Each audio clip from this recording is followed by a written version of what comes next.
आज का हमारा टॉपिक है secondary growth in plants. Plants के अंदर ग्रोथ जो है मतलब कि ग्रोथ से मुराद हमारा होता है कि साइज वगैरह में इजाफा। तो प्लांट के अंदर जो ग्रोथ होती है उसको दो तरह की ग्रोथ में डिवाइड किया जा सकता है। एक को हम कहते हैं प्राइमरी ग्रोथ और दूसरी को कहते हैं सेकेंडरी ग्रोथ। प्राइमरी ग्रोथ जैसा कि नाम से जाहिर है शुरू में होती है, लाइफ के स्टार्ट में होती है, और सेकेंडरी ग्रोथ जरा बाद में होती है। प्राइमरी ग्रोथ का मतलब है प्लांट की लेंथ में इंक्रीज होना। ठीक है, यानी कि प्लांट जो बीज से निकलता है छोटा सा पौधा, जूं जूं वो लंबा होता जाता है और बड़ा होते होते पूरा दरख्त बन जाता है, तो इसको कहते हैं प्राइमरी ग्रोथ। और ये प्राइमरी ग्रोथ किसकी वजह से होती है? एक स्पेशल किस्म का ग्रुप ऑफ सेल्स, एक टिश्यू पाया जाता है जिसको हम कहते हैं मेरिस्टम। प्लांट्स के अंदर मेरिस्टम्स की जिम्मेदारी होती है कि वो नए तरह के सेल्स बनाएं। ठीक है, तो मेरिस्टम फिर प्लांट के अंदर मुख्तलिफ जगहों पे पाई जाती है और उसकी एक स्पेशल टाइप है जिसको एपिकल मेरिस्टम कहते हैं। एपिकल का वर्ड निकला हुआ है एपेक्स से, एपेक्स कहते हैं टिप को।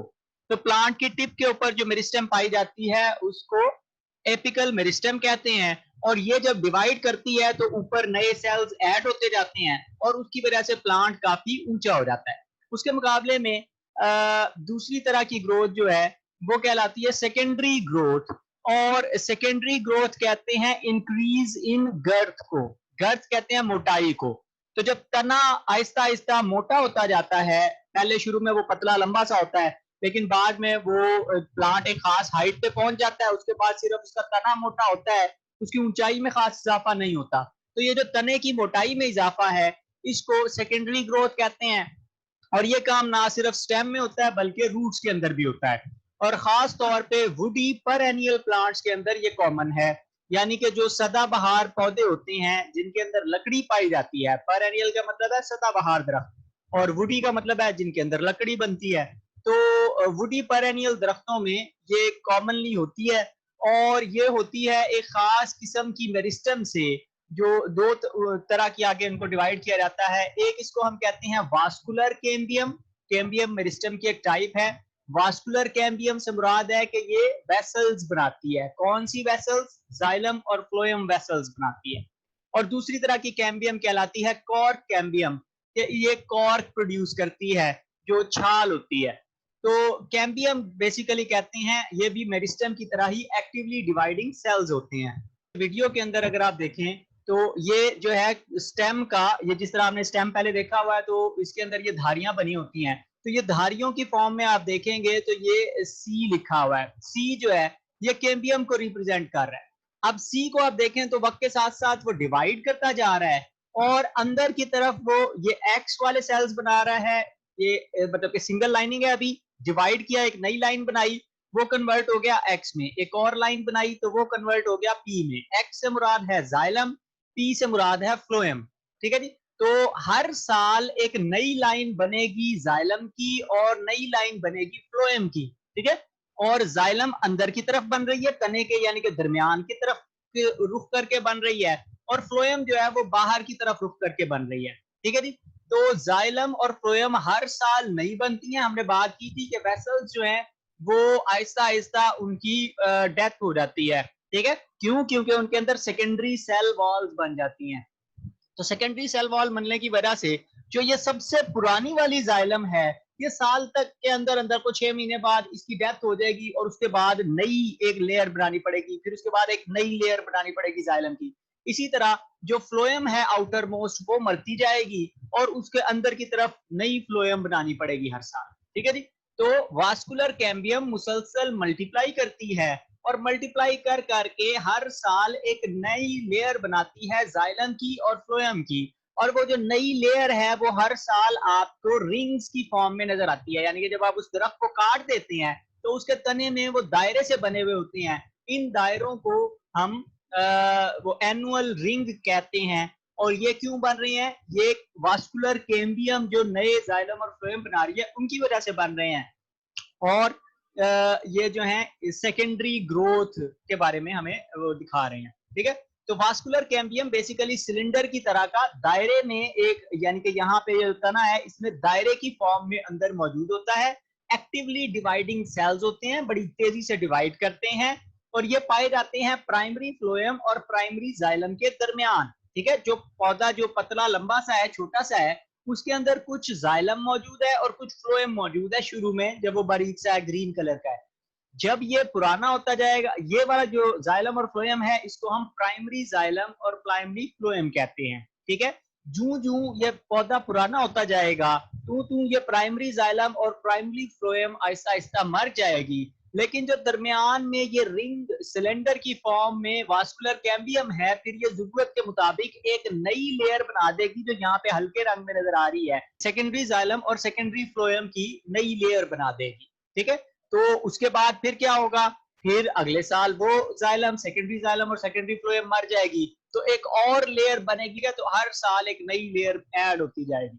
ठीक है, तो अब यहाँ पे ये याद रखने वाली बात है कि बाहर की तरफ फ्लोएम बनती है हमेशा और अंदर की तरफ जाइलम बनती है। ठीक है, तो सेकेंडरी जाइलम जो है, उसकी वजह से ओवरऑल स्टेम की थिकनेस इंक्रीज होती जाती है और स्टेम के अंदर एक नए रिंग का हर साल इजाफा होता जाता है। अब जो पुरानी वाली जाइलम है, वो पुरानी जाइलम मर चुकी है, तो कंडक्शन का काम कौन करेगा? जो लेटेस्ट जाइलम हर साल बनेगी, सिर्फ वो ही कंडक्शन का काम कर रही होगी। ठीक है, तो यहाँ पे मैंने आपको दिखाया था एक दरख्त, और ये जो मैंने तस्वीरें लगाई होती हैं, एक्चुअली ये तस्वीरें आपको इसलिए दिखाई जाती हैं कि आप इनको देख के इनके बारे में सोचें और इनके बारे में सवाल उठाएं। ठीक है, अब यहाँ पे आप देखें तो दरख्त का उन्होंने सेंटर का सारा इलाका काट के उसके दरमियान में से सड़क गुजार दी है।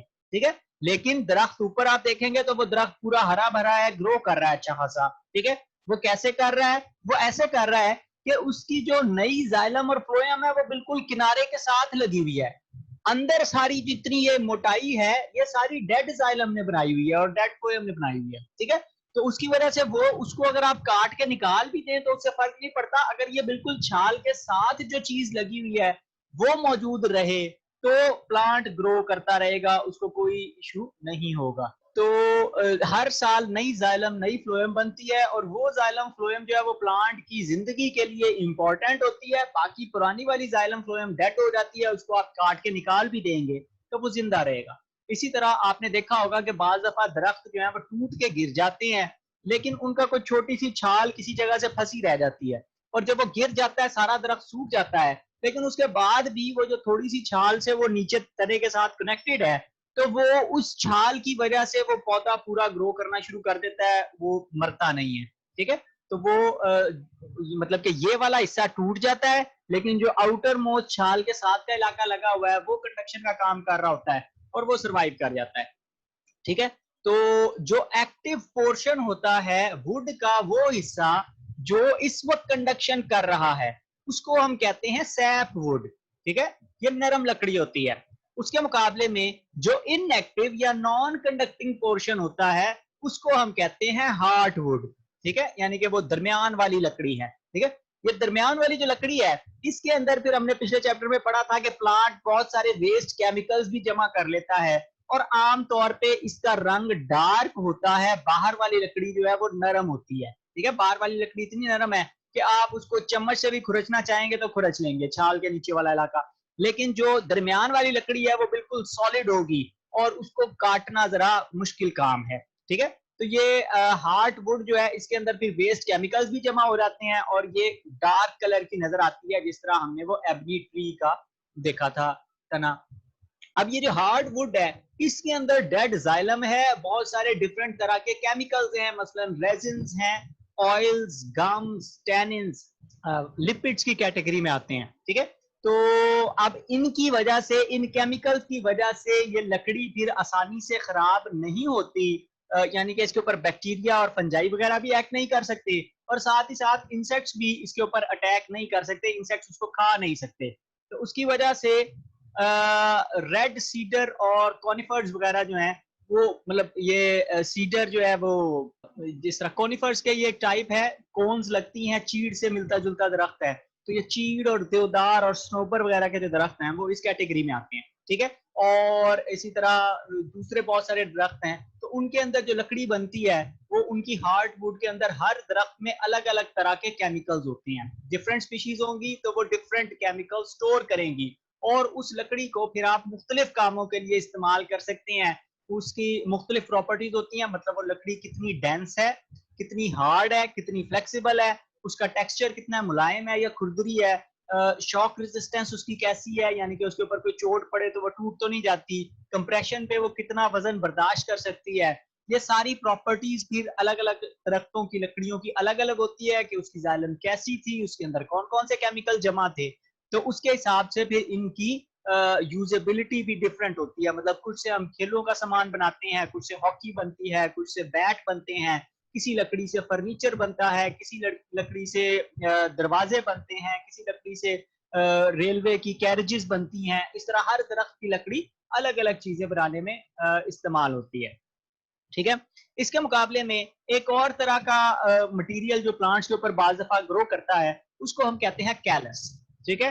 कैलस भी कैम्बियम से बनता है, लेकिन ये उस जगह पे बनता है जहां पे कोई जख्म आ गया हो। मसलन बाज दफा दरख्तों की कोई नीचे टेढ़ी मेढ़ी सी टहनी निकल रही होती है तो लोग उसको काट देते हैं। तो ये एक दरख्त था जिसकी एक टहनी को काट दिया गया, और जहां से कटाई की थी वहां पे आप देखें तो एक ये नरम सा मटेरियल जमा हो गया है, इसको हम कैलस कहते हैं। ठीक है। जिस तरह आपके जख्म के ऊपर वो खुरंट जम जाता है, ये उस तरह का प्लांट का मटेरियल है। और ये बेसिकली है सॉफ्ट पेरन कायमा पे मुश्तमिल। ठीक है। इसके अंदर कोई स्पेशलाइज किस्म के सेल्स नहीं है, बल्कि पेरन कायमा है। पेरन कायमा जो मोस्टली स्टेम के अंदर सेल्स पाए जाते हैं वो पेरन कायमा कहलाते हैं। और जो गैप्स पैदा हो गए थे, जख्म बन गया था, उसको जो है फिल करने में भी हेल्प करती है बाज दफा।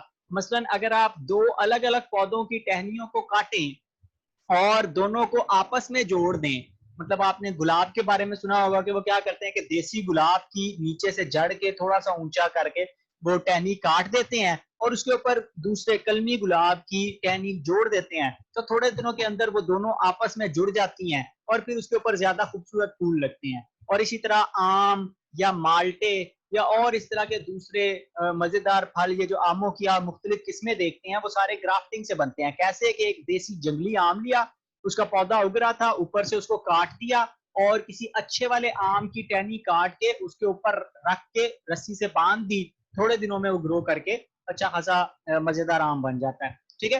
तो इसी तरह एक और मटेरियल बनता है कॉर्क से। कॉर्क कमर्शियली अवेलेबल होती है मुख्तलिफ कामों के लिए, मसलन बोतलों के ढक्कन बनाने के लिए। ठीक है।